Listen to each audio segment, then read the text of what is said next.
Hello, and welcome to Industry Elites. On this podcast, Industry Elite's very own Natalie and Vicki are going to be interviewing business owners and individuals who have made their mark in their respective industries.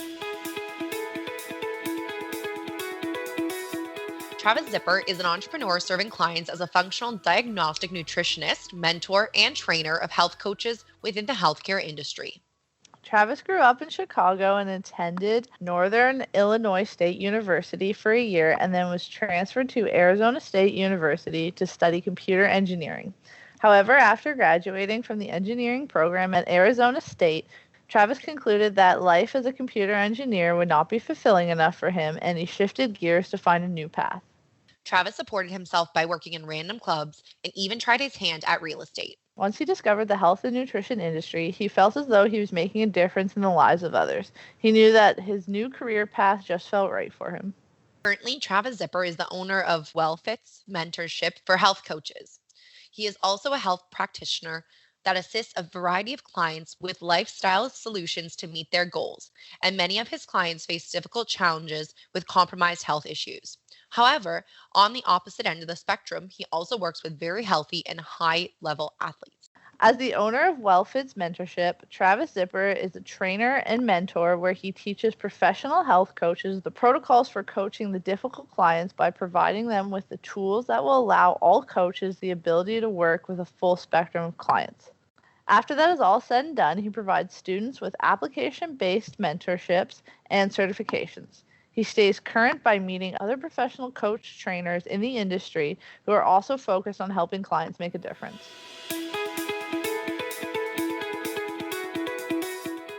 All right. Hi, everyone. Welcome to this episode of Industry Elites. Today on the podcast, we have owner of Wellfitz Mentorship, Travis Zipper, on with us. Thanks for coming on the podcast today, Travis. Well, thank you for having me. Obviously, I think everybody is slowly coming out of our COVID quarantining. So how are things with COVID and how have you been living in California right now? I have no complaints so far. I do live about 100 feet off the beach, so I have access to that. The sun's out, and I work remotely, so it really hasn't affected much of my business or teachings. So I could say I'm on the upper end of the pendulum, but I feel for people like my parents who have been indoors and been in cold weather for the entire time. So it's no complaints, so to speak. So it's not the roughest life on your side over there where you guys are living. So that's pretty good. Yeah, I have first world problems pretty much. That's it. And they're not real Yeah, big. for sure. I think a lot of us, it was just more so of that transition because it was a new norm that a lot of us weren't really used to. So, and that point of things is just about that readjustment. And a lot of people said how they had used quarantining and COVID maybe as like a reevaluation and really looking at how they can reinvent themselves going forward. So I know you did mention that things didn't really change for you and your business as you were already working remotely. So maybe you could just go into a bit of background on how you got started with Wellfitz Mentorship and how you really transitioned from starting a career in computer engineering to where you're at now. I did go to college and I played college football, and I just got into something being young where I thought I would be making a lot of money. And that was computer engineering. I had an engineer father. And I should have known that I probably wasn't an engineer because I had a real hard time finding the stud in the wall to hang a picture frame. And usually that's not how engineers work. So I got through that. I knew that I definitely didn't want to be an engineer. I moved to Las Vegas. I did the Las Vegas thing for a while. I was a bartender, a VIP host, ran doors of nightclubs. But I really hated what I did at the end of the day. And it really took me losing all of those high-paying jobs and making $10 an hour and really feeling rewarded with what I was doing. And finally learning that, I didn't really want to chase money any longer. And that I think if you have passion for something, then eventually the money follows if you're doing things for the right reason. Through a series of events, I worked for a medical weight loss clinic where I started working with really sick and obese people. I eventually transitioned into working with hormones at hormone replacement or age management centers. And I went through all these different types of clients.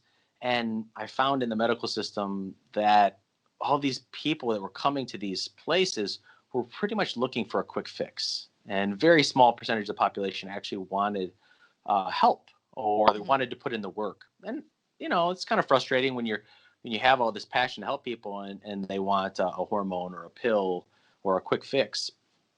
And I eventually started transitioning. That's where I got into actually health coaching and doing that on the side with a couple of different companies. I worked with high-level athletes. I really loved that. I worked with really, and I hate to use this word, but broken people in the sense of they were sick and they couldn't find what was causing their problems.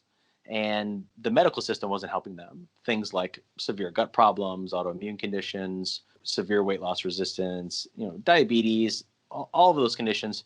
And that's where I really really took things to the next level, or where I really found a calling, because I found the people that were more health challenged, many times they really want to get better and they're like sponges. I had that feeling of the butterflies in your stomach of really just wanting to help that demographic. And that's how it eventually transitioned into me, teaching coaches, as I got to a point where I was helping a lot of people, but if I was teaching a coach, instead of me helping 10 people, I was now teaching 10 coaches that could go out and help 100 people eat. So my reach was a little farther. And ultimately, like health coaches, or let's call them practitioners, I think they're the ultimate sponges. They love it. They want to go out there and do it for the right reason. And that's kind of where I got into mentoring, coaches and practitioners like today. The long-winded, I tried to be short-winded, but it was a little bit long-winded for that one. Yeah, no, sorry. That was a loaded question, right, to start us off, I think. Your summary definitely was a good overview, and I think it gives a lot of background in terms of how you started in one place and ended in another, that's for sure. And I think a lot of people don't really essentially know what they want to be coming out of college and university even. So transitioning to know that you can still have that really good career even if you didn't start off going from your initial game plan. So that's definitely good. So just for a little bit for our listeners that are kind of ignorant to the topic, because I know I am myself. So I do have to ask the question, what does it mean to be a mentor for health coaches? Like, how did you kind of develop that program to offer people? I'm still a part owner of a company called the Nutritional Coaching Institute. And it was a certification type of company where you would teach people that said, I want to change my career. I want to go out and help people. I want to help people with nutrition and lifestyle and stress and sleep. And that was where I got started with regards to creating courses or actually teaching others. And we have, I would call them entry level programs for people that, if you have no idea on how to help someone eat a better diet, reduce stress, get more effective sleep, this is where a lot of people come. And we created this program, so to speak, or the certification, because a lot of the call them nutritional coaching certifications out there, they're very theory heavy. So they'll tell people how the body works, but they don't really show you how to go out and apply those principles to someone who, is eating 900 calories and on the treadmill for 2 hours and still not losing weight. It's great to think that, things in theory, in this big pie in the sky, it works great. But until you actually get out there and really apply it, it doesn't. So that's where it started. And I started writing more and more courses for different aspects of like how to help someone heal their guts, how to work with the thyroid if you're, in a health coach setting, and different levels. And it got to a point where that kind of puttered out, so to speak. We only got so high, and then there was no next level if they really wanted to continue to work with the health challenge clients, or just, I call it having more confidence to go out there and actually deliver results, because a coach needs to have confidence that he can speak and articulate what he's trying to get across, or what he's getting his clients to do. So that's kind of how the process works. I start people over with the certifications at Nutritional Coaching Institute, and then if they want to keep continuing and improving their skills, then I take them on one-on-one. That's awesome, though, that the people have that outlet to go to and the coaches have that additional resource. Like you said, there's not really much movement upwards for them. But I really want to highlight one of the things that you did mention was giving coaches that confidence. And I think that's so important in so many different realms, even if it's not just coaching, because if they're not confident in what they're trying to help individuals with, I feel like that would also hinder the individual's level of success as well. Because if they're seeing, they're like, well, if this person's trying to train me on this and here they're not even fully knowledgeable or they're not even giving me the right input sorry to like help me in an individual sense, then they're kind of left in the on like the wayside as well. So I think that's definitely an asset in all scopes of business. So that's awesome. 100%. That's I would say one of the things that holds back most coaches or any person for that matter that wants to go out and make a difference. They know they want to help people, but they have paralysis by analysis. They think they need to have all of the facts or all the certifications or do so many things before they actually go out and help a person. The bottom line is that most coaches, they only know a little bit more than the clients that they're helping. But that little bit more is all that they need. And sometimes those same clients, they just need a little accountability and they need to be pointed in the right direction. And sometimes they need to be, they need a kick in the butt and they also need a pat on the back. And it's finding that right balance, that the more of the art. So you mentioned that a lot of people are looking for kind of quick fixes. As we know, society, we want everything quick. So I was just curious, how long typically do your programs last for people? Is this a weekly thing, a monthly thing, or just an ongoing lifestyle change? It's evolved. I don't take on that many clients these days, but I tend to take on the people who really need help and don't have anywhere to go. So my approach with regards to clients, because listen, I'm not seeing someone that's coming to me that's perfectly healthy. And I'll be honest, most people that are willing to pay upwards of a couple $100 a month to a health coach, they have, a problem that they're not able to solve themselves. So I work on it in terms of really helping people optimize their bodies through sleep, through the gut, through liver, through stress management. And it's a series of kind of steps. And if someone comes to me and they're like, listen, I just want to lose 20 pounds. I'd be like, well, I'm probably not the best coach for you. I do have an awesome series of, connections of other people I work with that I can refer you to that are probably going to be much better suited to helping you, reach that goal. But if someone comes to me and says, listen, I've had low energy, I've never felt right, I'm just, not in a good spot in my life, and I want to make some changes for, let's say, my kids that, I want to be around as long as possible, but I just don't have the tools or the skills, then I explain to them, like, let's build yourself up from the ground level, and let's teach you in the same sense as to the old adage of, here, teach a person to fish and they eat for a lifetime versus just giving them a fish. And when they get done with work with me, I hope that I've educated them enough to make the right decisions so that all of what they're doing, it sticks. And it's not just a quick fix where I'm going to starve myself for 3 months, lose some weight, and then have that weight come back. Think of it, more long-term approach. Yeah, I think that's something I'm sure a lot of people have difficulty with seeing at a certain point because maybe a diet is so it's already difficult to look at, okay, how am I going to change for these 30 days? So looking at that lifestyle change might be a little bit more difficult from the onset, but I'm sure once people get started implementing that for a lifestyle change will obviously be way more effective than just that temporary fix. But just for our listeners, and we can get a little bit more detail about the coaching program that you have, and it's primarily online, correct? Like, so people could sign up from any point all over the country or different countries and still have access to the same materials someone would have just down the street from you, correct? Correct. Yeah, everything's online. There is the one aspect of my programs, or at least when I coach people, it's very one-on-one. So many of the programs out there today, it's very automated because it's scalable. You can have 1,000 people go through a course, and that person, once that course is written, there's very little time that they have to put into it. I think that's where a lot of programs come up short. You have to learn from people, and you have to be able to ask questions and get your questions answered. And again, feel confident that you're actually absorbing what's being taught or what you're trying to get across to a person. So you mentioned that with COVID kind of working from home, it hasn't really changed much from you. How do you find that you maintain a work-life balance when you're already working from home? Do you find that something that you can kind of easily separate, or are you kind of like me and Natalie where we find ourselves on our laptops at 9 p.m. every night? It's kind of like don't do as I do. I'm in school currently for my doctorate in clinical nutrition. So that's my morning. Spend my morning kind of going through schoolwork. I have about, I have only about 3 hours of actual work each day of client calls, and then the rest of the day is creating content and working on, I guess, improving my skills to help other people. So I work very long days, but I wouldn't even really call it work. It's something that I enjoy, and it's probably something I'd be doing even if I wasn't getting paid to do it. So that makes it a lot easier. I'm not going to say that's definitely the case for everyone else, but I'm very big on time blocking.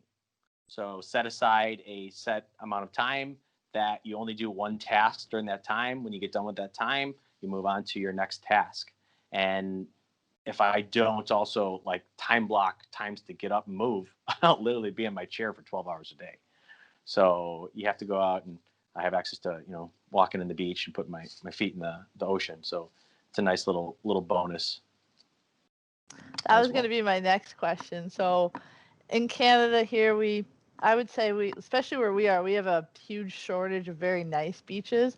My question that I want to know is, how do you get anything done being on the California coast 100 feet away? You would think I would be out there a little bit more than I am. But again, it's that goal of having the light at the end of the tunnel where you're almost there. And at least myself, my goal is to have a very streamlined approach where I'm just working with people and helping them and, adding value to their lives. So that's what it always goes back to, is like, I love exercise, love, being on the beach, but I almost have a little bit of anxiety, always wanting to come back and keep continuing to do, I guess, what I love. So that's a little bit of a individual or person specific, but there are a lot of people that can definitely get caught up in the beach life for sure. Yeah, I think Vicki and I would definitely be some of those individuals. There would we be no work-life balance. It would be all home life balance on the beach, that's for sure. Luckily, we aren't tempted by those gorgeous beaches over here. Sorry to Canada for the hate on that. But so the one thing I guess we really want to just hear a little bit more about, you were mentioning it briefly, is some of the challenges that you find some of your clients were previously having to overcome, that a lot of them were a little bit more broken individuals. But what are maybe some specific challenges that you found were common themes of people coming to you really looking for your guidance? And this could be from a client perspective, also from a coaching perspective. Like, what were those where you're like, okay, like, you definitely need help in this area, you definitely need help in this area because you're coming to me with this problem? I find a lot of people have GI problems or gut dysfunctions where they're not at a point where they're diseased, or they have something like IBD or Crohn's. And when they don't, they get very little help from the medical realm. And as much as as respect as I have for a lot of GI doctors out there, they're not real great at treating things like intestinal permeability or helping people put lifestyle improvements in play or elimination diets to get their guts healed. Fatty liver is another big problem that is very hard to diagnose from a medical perspective, but it's a huge trigger that will prevent people from losing weight and make them very tired, have very, high levels of fatigue, and then just poor sleep. Circadian rhythm and sleep are intricately tied. So we're connected to the sun. And if we're not getting any sunlight during the day, then we're kind of like short-circuiting how our bodies are made to run. And people don't understand it. It's the first area that they sacrifice in the essence of work or the gym or feeling terrible. I'll just sleep less. And it's probably one of the worst things they can do. So it always kind of comes back to, again, optimizing these body systems and really getting the most out of your own body. Because when you get out of its own way, the body's pretty awesome at fixing itself or healing itself or losing those body fat pounds. But if you have all these stressors and all these other things that you're doing wrong each day, and man, I could go down a laundry list of every possible stressor that people have, and almost all people have them. And that's just holding them back from ever seeing that, optimal level of health. And I always make a joke, and it's funny, but it's not funny in the sense that most people, they get so used to feeling terrible, having low energy, having low libido, just dragging or needing coffee to get going, that they've forgotten what it's like to feel like feeling healthy and vibrant and having like great skin and just like having the zest for life. And it's sad to say that, but you see that with way too many people. And sometimes you got to give them a little smack in the face. Like, this is not okay. This is not how things should be. You should want to, have great energy. You should want to, really be, excited and attracted to your wife. You should want to like get up and go through the day. And it shouldn't be just a grind. Yeah, that's true. So with kind of all that, those triggers and things that you were mentioning, do you think that COVID is going to have a huge impact on people's lives with that? Just kind of staying at home, not eating right, or kind of coping with the emotional side of that and then continuing to go down the path of not eating right? 100%. I mean, you can't argue with the stats. Domestic abuse up 80%, childhood abuse up 600%, suicide rates up significantly. This is not a topic for getting on a soapbox by any means, but the lockdown is definitely not helping.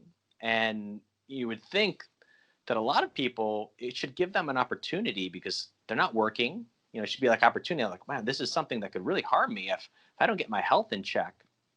And maybe I should, be outside more. I should start exercising. I should eat cleaner foods. But actually what's happening to the large majority is the exact opposite. They're eating pizza. They're ordering takeout. They're playing video games. They're watching TV all night. Either they look at it as the end of the world or like a sabbatical where they can find themselves. And I'm just seeing too many people, and I'm not talking about the people that are paying for health coaching. This is just the large majority of the population. They're doing the opposite. They're packing on the pounds.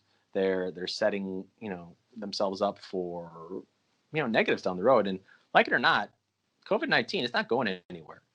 Okay, everyone's going to get it. Everyone's going to get exposed to it. And it's how strong is your immune system when it comes in contact with it is the big determining factor. No, for sure. And I think the one thing you highlighted, there's two types of people on different ends of the spectrum there. They're either looking at this as that reevaluation, or they're like, well, this is like my vacation. Since I can't actually go on vacation, might as well just be relaxed at home and do whatever I feel like.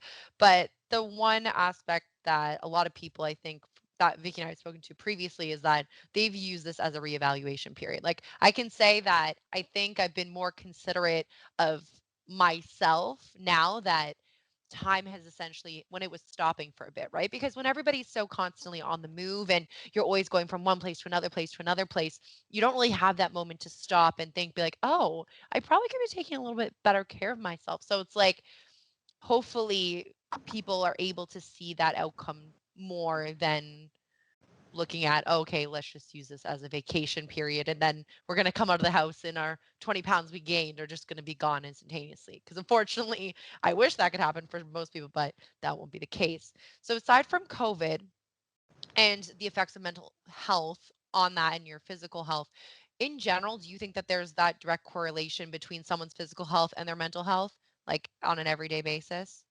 100%. I agree. I have a catchphrase. I say it so much that I could put it in quotes on my wall. It's that what happens above the neck controls everything below the neck more than we understand, or our physiology is controlled by our psychology. And this is just a time where stress is high. And granted, there's no real harm of actually any physical threat, but it's that mental emotional stressor of that those predestined stressors where you're not really sure what the future holds, and that's scary for a lot of people. And it's just like that little that mini tiger that's chasing you 24/7 that just never quite goes away. Yeah, I agree. I find, at least for me, I kind of live in like a downtown core. So I almost became kind of obsessed with going out, not going out as in like to restaurants, you can't really do that, but like just going out for a walk, just trying to, because I don't have a balcony either. So I'm really kind of in these concrete walls of my apartment. So Right. I got really obsessed with just kind of trying to keep my mental health up, because the first couple weeks of lockdown, it was just, I'm in an apartment, I can't go outside. The whole point of living in a downtown core is to go to all the restaurants and all the bars.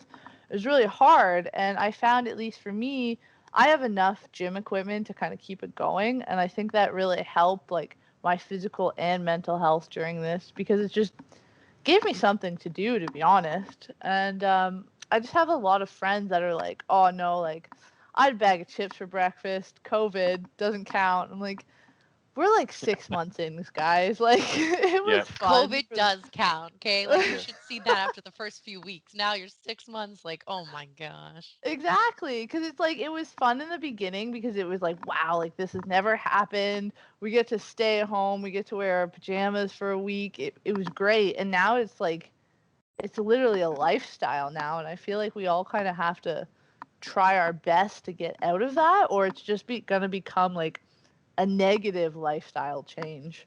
So just pivoting a bit, so you mentioned that you worked with a lot of high-level athletes. Is there specifics that you're looking to have them follow when they're training with you, or do they have a different kind of course laid out versus the average person that you would look after? Yeah, I mean, everyone's going to be different. I was a high level CrossFit athlete at the time, so I was in the same boat. And you're always going to be a little bit biased in terms of what you're doing in your personal life, in terms of your view of usually working with people, because that's how you connect with most individuals. But most athletes, even call them weekend warriors, they tend to beat themselves down and not give the body enough recovery. And for every dose of stress, you have to have an equal dose of recovery. And add on all the stressors of life, the balance is severely skewed in terms of stress. And what that eventually does is just breaks the body down. So they need to be educated as to the fact of, when you get better in your individual sport, it's when you're recovering. It's not when you're actually performing that sport. And that's a hard pill for a lot of people to swallow. So it's sometimes more rest, being more efficient with your exercise time, and really making sure you're getting in the right amount of food. And for a lot of athletes, sometimes you have to eat to a point of it kind of being uncomfortable to make sure that the body's getting all that it needs. Because when you are stressed, there's a lot of cues in the body that will kind of shut off those hunger responses. So even though you should be eating, the body's saying, "Man, I'm really not that hungry though." So it is a different mindset with regards to someone who is possibly looking to lose weight and improve their health, but they're sitting on their butt all day. It's really like two ends of the spectrum, actually. Definitely. So, to those people who are looking to make those nutritional changes or looking to maybe get on a specific diet or just change the way that they're eating, what suggestions do you have? Is it for them to get started? So, should they do some research? Should they go to their doctor? Should they automatically go to someone like yourselves, a fitness or a health coach? Like, where is the place for them to start? Because it's very overwhelming if you're just going on Google and you're seeing like hundreds of thousands of search results. Where is like the go-to of like first place to go? Well, it's very going to depend on the person. I think, I'm a firm believer. I'm the type of person where I would much rather be guided to the right answer by someone who's been there and done that versus me have to, throw myself in the fire and spend all this time. I have a best friend who's the exact opposite. He'd rather do everything himself and learn the hard way, even if it takes him 4 times as long. There's, each person's perspective on learning. Working with someone that can point you in the right direction is a great first start. But if you wanted to do things on your own, you have to just fall back on some common sense. And what does common sense say that we should be eating? Well, it probably tells us we shouldn't be eating everything that comes out of a bag in a box. And we should be eating more things that come out of the ground. Okay. For sure. I have, when you look at an ingredient list and it has 50 ingredients and everything says is an 8 or an Zide or an ACE at the end of it, and you can't even pronounce it, that's kind of a problem. I have a little phrase, listen, if it walks around, swims around, comes from the ground, it's usually okay. But even in that phrase, there are some asterisks that have to be associated with that. Like, is it organic? Is it grass-fed? There's always other rules to follow.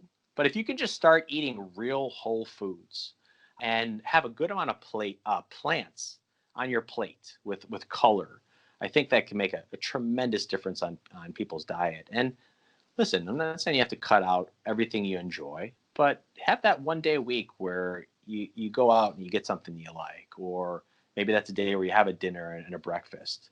But that doesn't mean you can go have 2 days of a bender of, drinking 2 cases of beer and pizza and wings, and then just eat, healthy Monday through Friday.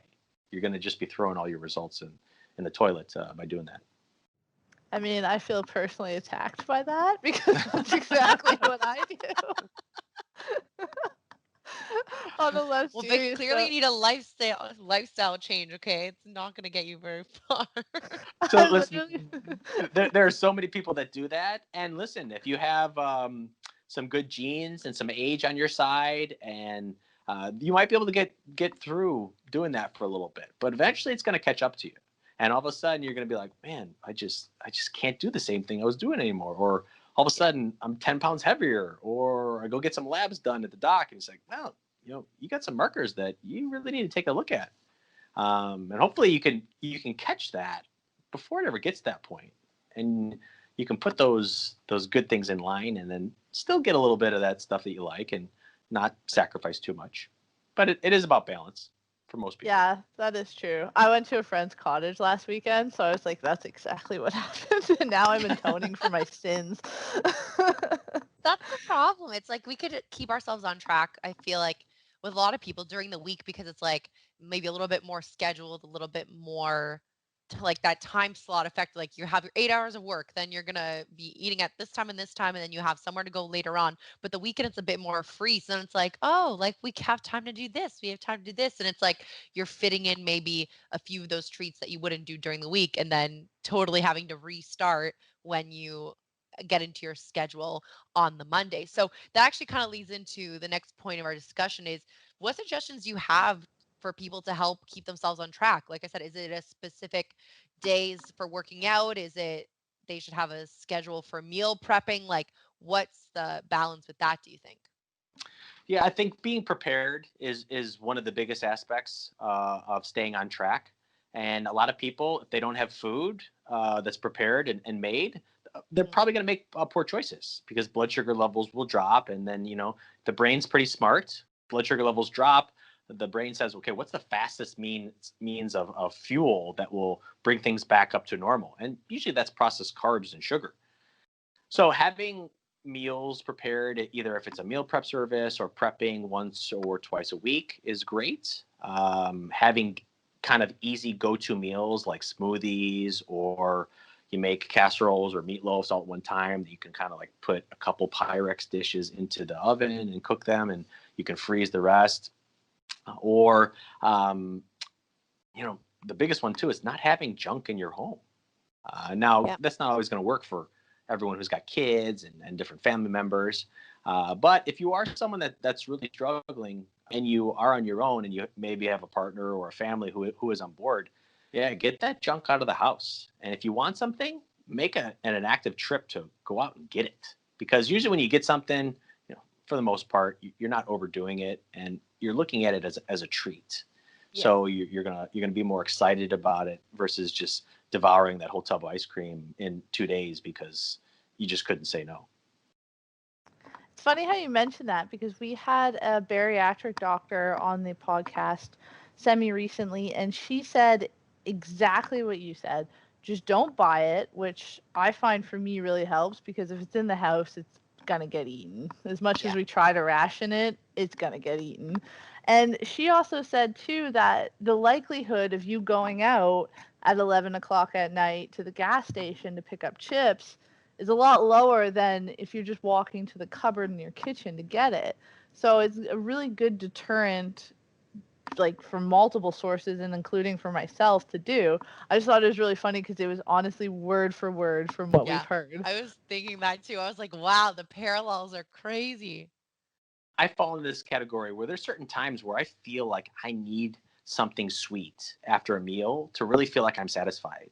And they've actually found SNPs or genes in people that are activated and that say your hunger cues will not be kind of like shut off through different hormones unless you get something sweet. So in that situation, find things that can fit the role that are still healthy, that aren't like, still the 2,000 calorie paleo cake.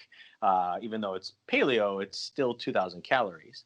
So finding a couple little things that fruit, frozen berries with like, coconut yogurt, things that still hit that sweet receptors in the mouth and the brain can also be a nice little thing to just finish things off and say, okay, I had a little bit, I'm good. But then there's other people who having a little bit of something is a trigger. And that's a person, they'll know that for the most part. If you ever talk to anyone like, can you have just one chip? Can you have just one cookie? Oh no, it starts a terrible cascade. If that's the type of person that you're dealing with, then that's the person that should not have things in their home. And they should, restrictions probably going to be a little bit better, at least in the beginning. Yeah, for sure. I know that's the best way for me to do it. And especially if I'm out too, there's a Starbucks on every corner. The best option is to just not get that pumpkin spice latte, because that thing in itself is, I think it's like a grande is like 450 calories if you get it with regular milk. So That could be like a dinner, which is crazy. pretty much, it's just safest to avoid it. That's the best my advice. Yeah, and those are definitely 450 calories of not the good mixture you want too. No, for sure. Yeah, and pure sugar. That's Yeah. true. So you kind of mentioned kind of eating habits and the paleo diet quickly there. Do you believe the key for kind of these lifestyle changes is to turn to a diet, or do you think it has to be more of, I don't know you want to call it, but a more permanent diet style lifestyle, if that makes any sense? Because most diets are seen as like a temporary thing. Yeah, and it's funny. The definition of diet, it's Greek for way of life. So it's been kind of like warped into meaning the exact opposite of what it really is. Whatever diet you go on, whatever you try, listen, they all work. Okay, because if you're in a diet, that means you're in a caloric deficit, and if you're in a true deficit, you'll be losing weight. But the body quickly adapts to being in a deficit and says, oh well, we got to keep running the body, so we're going to divert these calories to the things we need, like brain function or heart rate or nervous system actions. So if you're doing something that would be classified as a diet and you're reducing calories, it should be short term. But when you come off it, you also have to go back into a period of recovery where you build yourself back up to your maintenance calorie range. So what is the best way to do that? Yeah, it's never having to truly go into a diet phase and harshly restrict your calories. It's just to eat good quality foods. Like you were saying, look at the pumpkin latte spice, whatever, 450 calories can go down in 2 seconds. But think about 450 calories of protein. Okay, that's 110 grams of protein. Have you ever eaten 110 grams of protein in one sitting ever?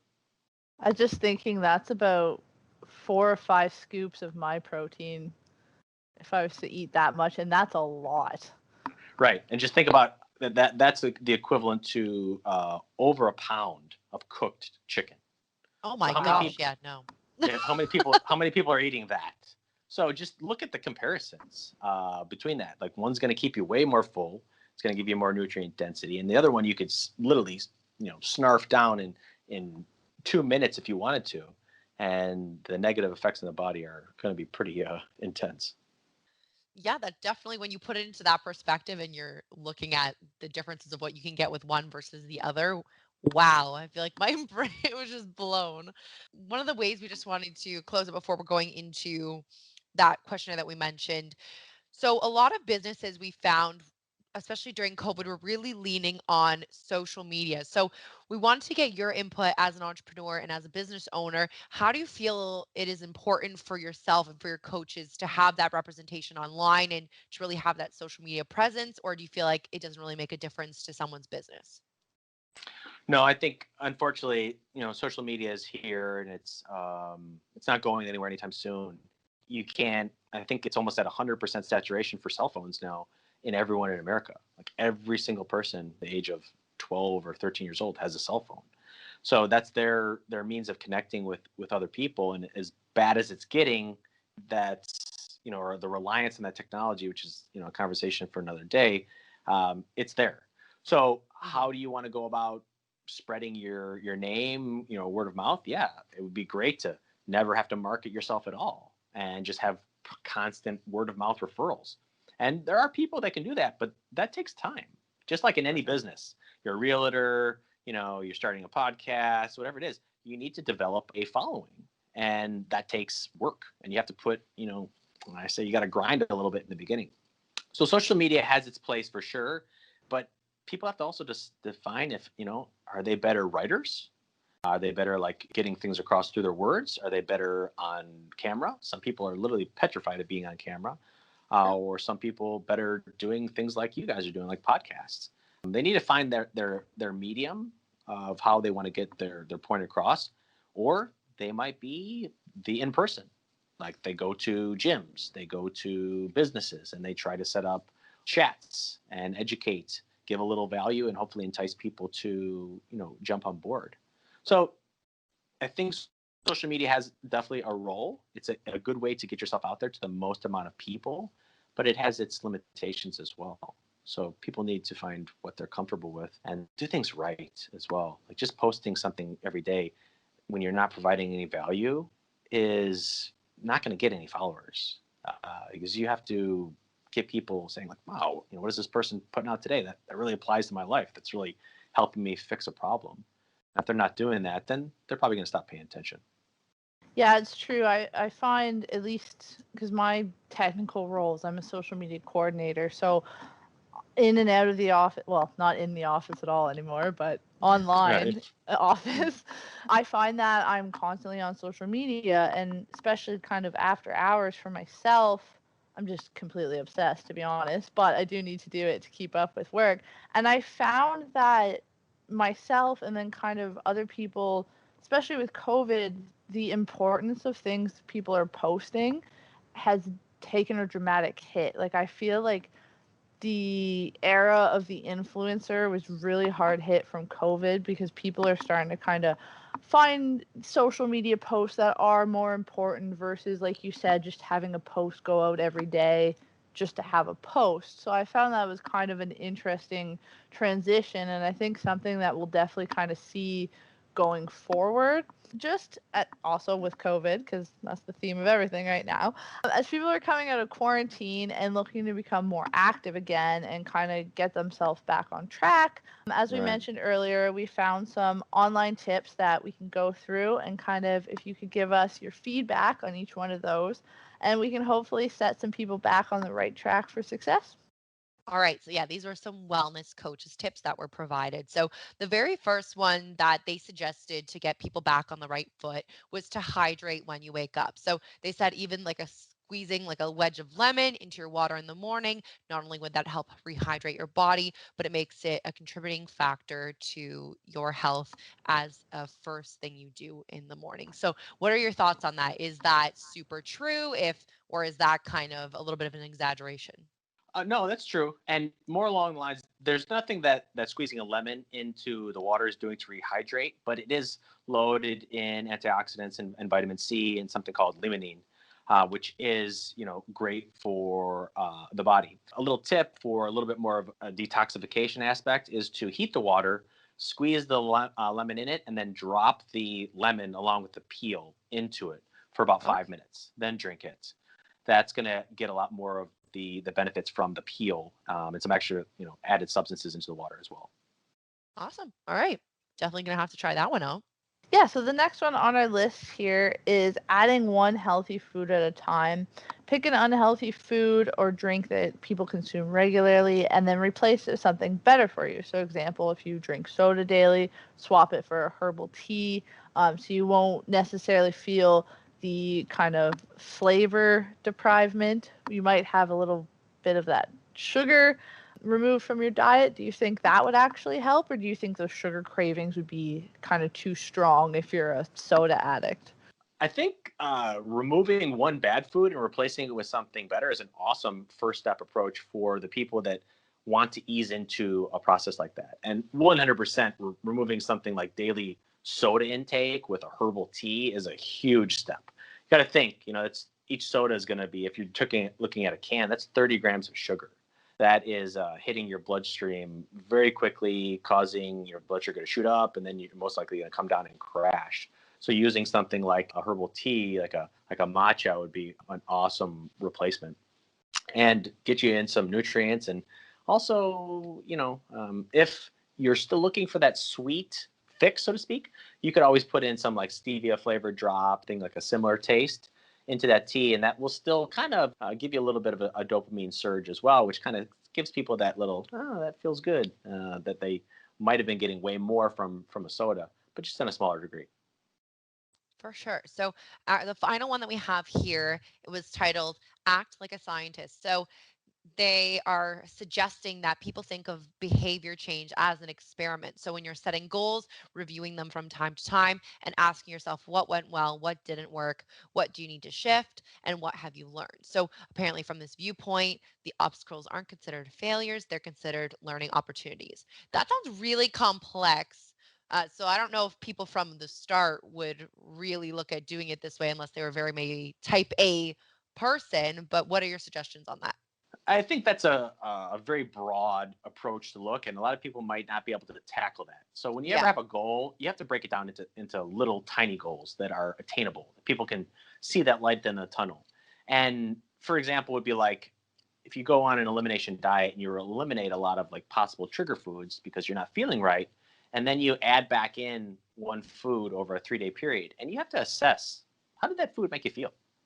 So you have to kind of assess like how well did I execute my goals that I set forth for this month? And maybe those goals are, well, I'm going to exercise 5 times a week, or I'm going to get 10,000 steps per day, or I'm going to get some sunshine as soon as I wake up to get my circadian rhythm going. I think they need to be more tangible and manageable little goals where you just continue to build upon them. And let's just say you set 2 new goals a week. Imagine all those new awesome habits you're going to have in a 6-month period if you stick to it, and not be too hard on yourself if you don't. So before we close it out and before we end the podcast for today, just is there anything else you want to share with us, Travis, that you feel like we didn't really touch on or something you maybe wanted to add a little bit more on for our listeners today? Yeah, I would say, it seems like this podcast has been very COVID centric, and there's a lot of business owners that are probably listening to this, and there's a lot of stress going on right now. So take a step back and assess, are you coming out of this whole ordeal healthier, or let's say unhealthier? And really, that applies to that last question we just talked about. Like, how can you assess if you're taking the steps in the right direction? Because as I said earlier, this is something that's not going away, and you want to do what you can to really build yourself up and become as healthy as possible. So when you do, come across it, hopefully your body's able to say, listen, beat it, and it just kicks it out and you don't have any worries. But it's the people who do have all the stressors and have all the, what I like to call them, comorbidities, which are simple things like high blood pressure and being obese and having high blood sugar. Those are the things that can take you down for the count. So look at this. Look at this as a time of introspection and say, what am I doing? What positive changes have I made? And if you can't say that you've made any, then maybe you need to sit down with some paper and the family and write them out and work it out as a goal for the entire family. Yeah, I think that's a perfect way to close it out and some great last minute advice and really how people can look forward to making that additional change to their everyday lifestyle. So, thank you so much for coming on the podcast today, Travis. We're really excited to have you on, and we think our listeners will take a lot of stuff from it. Awesome. Thanks for having me. This was fun.